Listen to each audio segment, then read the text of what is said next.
Hey, it's Preston Pugmire with Next Level Life. Today we're going to talk about how to get over imposter syndrome. Let's do this.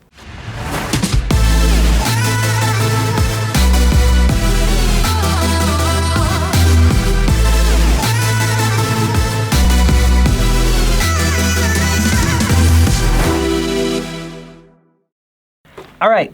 Imposter syndrome. Man, if you're here, then you probably know what that is. But let's talk about what it is. Basically, it's the idea that you think that you're not qualified to do something. You're like, oh man, I feel like an imposter. I feel like somebody's gonna find out that I'm fake, that I'm being a fraud, that I don't know what I'm talking about. That's basically what it is. And it stops so many people from progressing or starting. I know that I've dealt with this. Almost every single person that I interact with has at least dealt with it in some capacity at some time. So, number one, it's totally normal. You're not alone. This is the problem with it, though.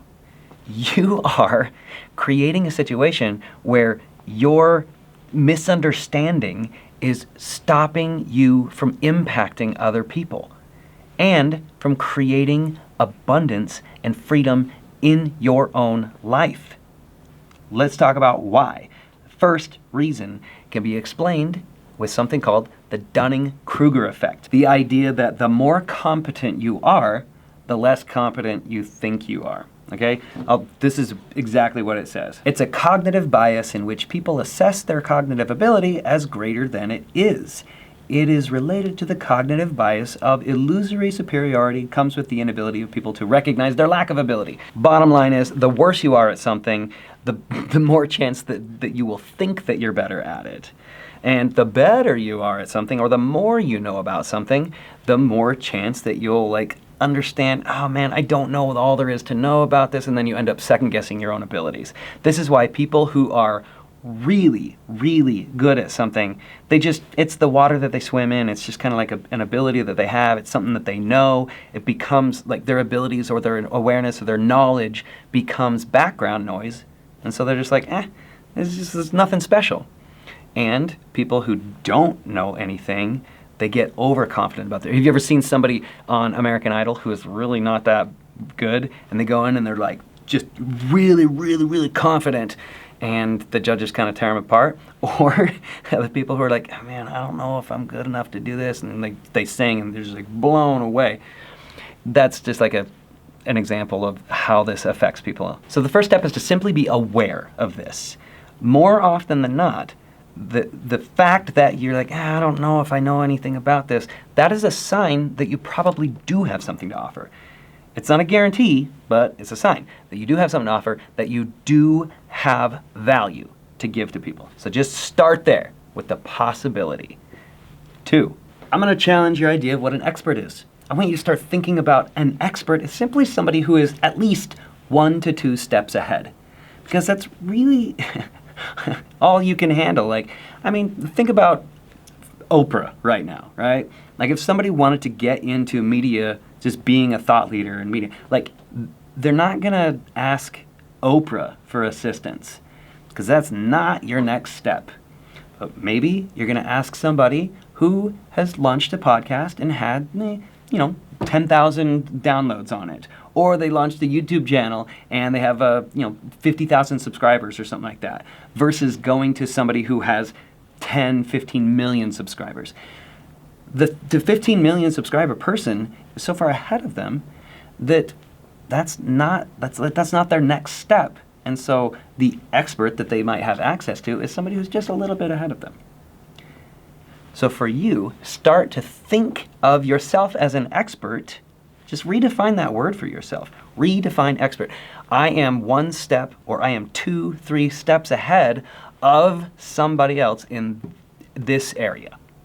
And then you can provide value to them. And when you shift your belief to this level of thinking, it opens up your ability to actually help people in a real way. One of my favorite examples of this is, have you seen the movie Catch Me If You Can with Tom Hanks and Leonardo DiCaprio? He does a lot of things in there. I mean, not the best things. He impersonates a pilot, he forges a bunch of checks, and impersonates a doctor. But one of the things that he does, which is just kind of glossed over in the movie because there's just so many things to talk about, is he actually taught a semester at a university. He impersonated a professor. And he taught one semester at Brigham Young University as a philosophy teacher.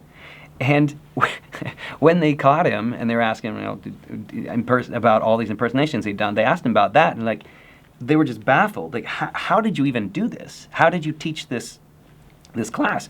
And he just said, I just got the textbook and I read one chapter ahead of the students, and then I taught them. It's just so simple. Like, you can get information from somebody who has just read one chapter ahead of you in this specific, area of life.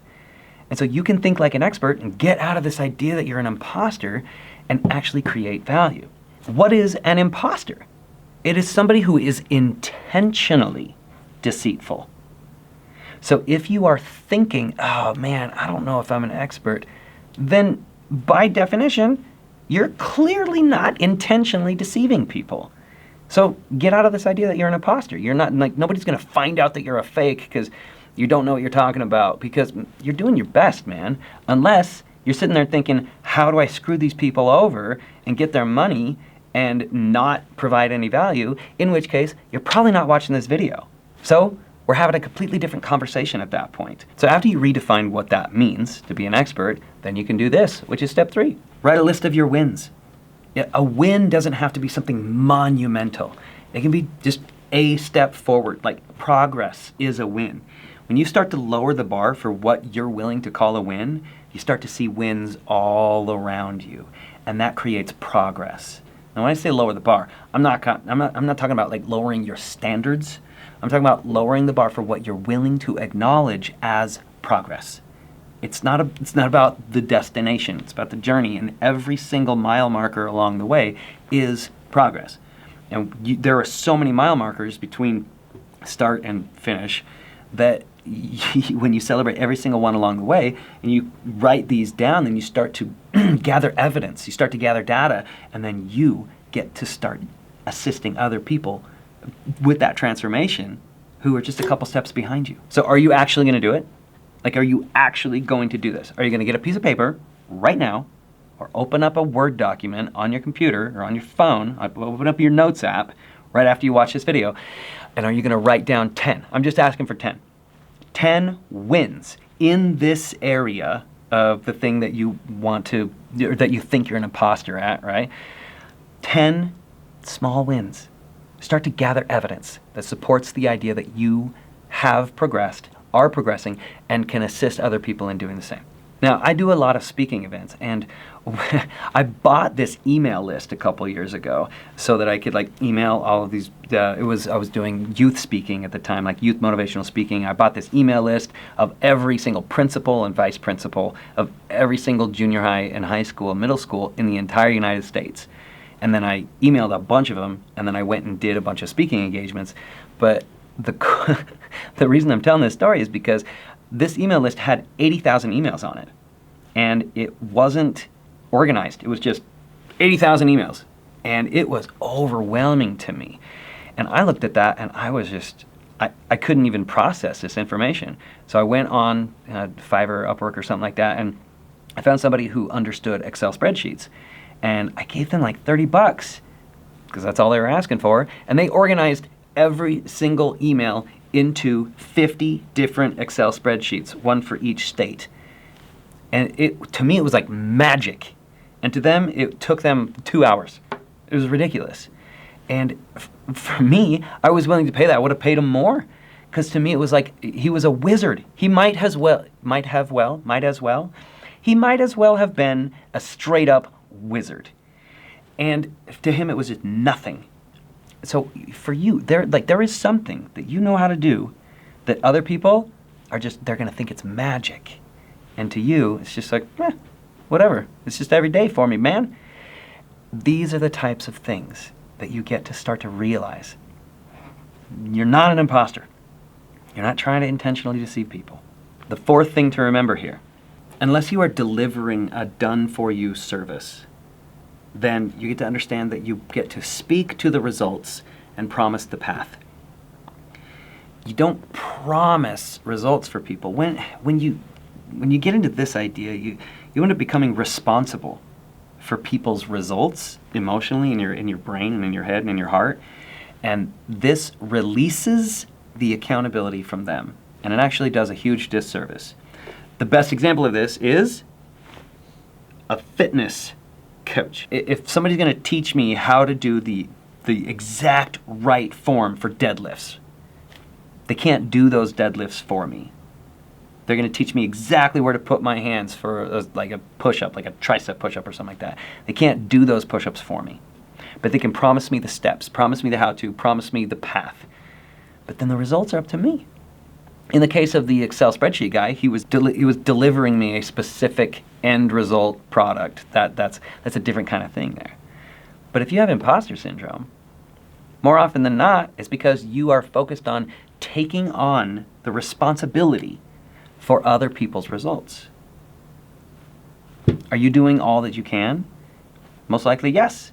Are you promising the how-to and the plan and the steps? Yes. Let's go. Most likely, yes. And when you release yourself from the responsibility, you empower them. This isn't about like just washing your hands and saying, whatever happens, happens. No, in this case, it's about not creating a reliance on yourself, because you're promising the path and then you're empowering people. You're teaching them how to fish rather than giving them a fish, so to speak.